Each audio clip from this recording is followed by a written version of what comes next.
And let's begin as we queer up gay travel. First off, gay Bavarian king creates Disney's Cinderella Castle.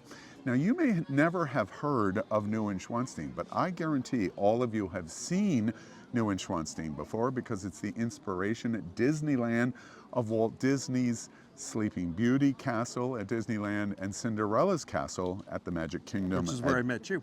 Yeah, at Sleeping Beauty Castle? Cinderella's Castle. Cinderella's Castle. I would not have kissed you with the other one. No, absolutely not. Well, why we call this so interesting is this castle is built in a theatrical style.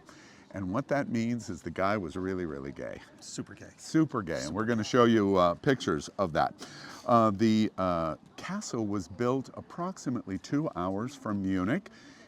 His part of his country of Bavaria included the capital of Munich, but most of his time was spent right here over our shoulder at Neuschwanstein Castle. And the reason is he was away from everybody. He built this castle for a party of one.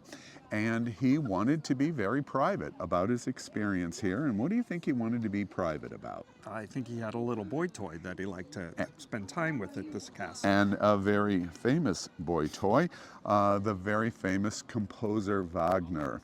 And they basically, this was their hangout in the late 19th century. And as you go through the castle, Wagner is everywhere in every room. In every room. It's a theme in every room. And this theatrical style of this castle is unique in the entire world. And one of the reasons in 1946, when after World War II, Walt Disney made a trip to Munich and to Bavaria, came to this castle, fell in love with this castle, and it inspired him on the theme park that was to come about 10 years later, Sleeping Beauty / Cinderella's Castle, and that's what you're looking at right now. The castle was literally a love story. It is dedicated to Wagner. Wagner was very involved in the design of the castle, and in fact there is an entire music hall that musical presentations were done, mostly Wagner music, for Mad King Ludwig. I don't think he was so mad as much as that he was different. Different. Eccentric. He was eccentric. Because a madman would never been able to do this. Yes, it is absolutely incredible. You should come to see it. And much of this castle, interestingly, is unfinished.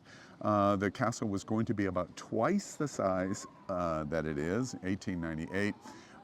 King Ludwig II died, and the castle was never finished. And it's now controlled by the Bavarian state government through the administration of the castle. And he's called Mad because of the theatrical style. You think of Windsor and, you know, the house there in the 1890s in Britain, and you think France's aristocrats' royal family had collapsed. And this castle is completely different than anything else in Europe, and that's why they called him Mad King Ludwig. But what I found the most interesting to me is that, you know, most castles that we've seen are from 1500, from 1,000 years ago, from just after AD or B. Yeah.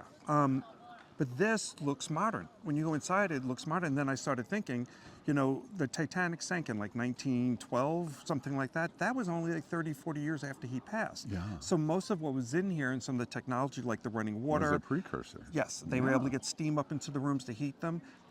Walking through there, I kept thinking, this doesn't look old. Yeah. Because everything we've seen that's a castle, you know, is dingy and dark and damp.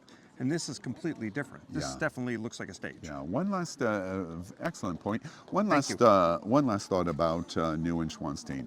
It literally translates into the new swan stone, and it was an inspiration by King Ludwig of Wagner's most famous work, The Swan Knight. And from start to finish, this castle is built as a gay love story in the 1860s to the composer Wagner. And there are swans everywhere. And there are swans everywhere.